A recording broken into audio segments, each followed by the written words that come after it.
আমরা dissent work agenda আছে বাংলাদেশে। এখন আমরা বলতেছি জাস্ট ট্রানজেকশন আমাদের মিটিগেট করতে হবে। আমাদের দেশে এখন আমরা ক্লাইমেটের কথা বলতেছি, কিন্তু জেন্ডার এবং ক্লাইমেট যদি একসাথে না রিলেটেড হয় তাহলে সেটা কিভাবে হবে, এই বিষয়গুলোকে দেখতে হবে। আমরা ইনক্লুসিভের কথা বলি, কিন্তু ওয়ার্কারদের জন্য, উইমেন ওয়ার্কারদের জন্য কি ধরনের ইনক্লুসিভ গুলো আসছে, এই বিষয়গুলো হতে হবে।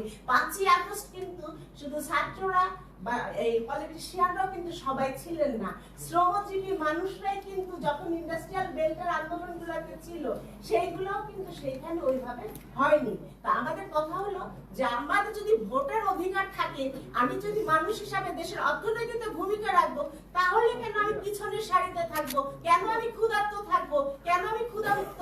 আমি যখন সংগঠিত করতে চাই, আমি যখন ইউনিয়ন করতে চাই, আমি যখন অ্যাসোসিয়েশন করতে চাই, এই যে ডিজিটাল বুলি বলতেছি, বিভিন্ন ধরনের একজন নারী জোরে কথা বলা যাবে না, নারী নেতা হওয়া যাবে না, নারীকে এইভাবে থাকতে হবে, মেয়ে মানুষ হয়েছে চুপচাপ থাকো, শালীন থাকো, কিন্তু আমি তো দেশের সবচেয়ে অর্থনীতির বড় জায়গাটাতে ভূমিকা রাখতেছি। আজকে যদি আমরা গার্মেন্টসের কথা বলি, আমরা এই দেশের 80% বৈদেশিক মুদ্রা অর্জন করি। আজকে যদি প্রবাসী শ্রমিকের কথা বলি, সেইখানে বাংলাদেশের সবচেয়ে বড় বৈদেশিক মুদ্রা রেমিটেন্সটা এখানে শ্রমিকদের মাধ্যমে আসতেছে। আজকে যদি গৃহ শ্রমিকের কথা বলি, আজকে যদি কৃষক নারীর কথা বলি, আজকে যদি আমরা বিভিন্ন সেক্টরের কাজ করি, হেজার্ডাস ওয়ার্ক, তারপরে তাদের ঝুঁকিপূর্ণ কাজ, তাদের নিরাপত্তা, এই যে সামাজিক সুরক্ষা ব্যবস্থা, সোশ্যাল প্রোটেকশন, এইগুলা কিন্তু আমাদের নাই। যদি আমরা আসলে সত্যিকারে একটি ভালো বাংলাদেশ চাই এবং জুলাইয়ের যে কমিটমেন্ট ছিল শ্রমিক এবং সাধারণ জনগণের, সেইটা কিন্তু নাই। দ্রব্যমূল্যের এতই উদ্যোগতি বা ইনফ্লেশনের কারণে মানুষ তো ঘর ভাড়া দিবে না, খাবে না, কাপড় কিনবে, একটা জিনিস কিন্তু তাদেরকে স্যাক্রিফাইস করতে হয়।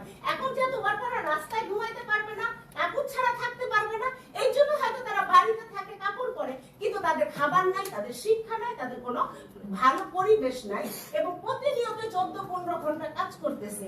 আর ব্যবসায়ীরা শুধু ঠকাই যাচ্ছে, তাদের লাভ হয় না, লাভ না হলে তো কেউ বিজনেস করতে আসে না, কেউ ইনভেস্ট করে না, কিন্তু লাভ হয়, কিন্তু ঠকানোর প্রবণতা এবং মৌলিক অধিকারগুলা রাজনীতিবিদদের চিন্তা। এবং আমরা যে কথাগুলো আমি বলছি, আপনারা যদি ইন্টারন্যাশনালি আপনারা যদি এসডিজি গোলকে যে সরকারি আসুক তাকেই মিটিগেট করতে হবে।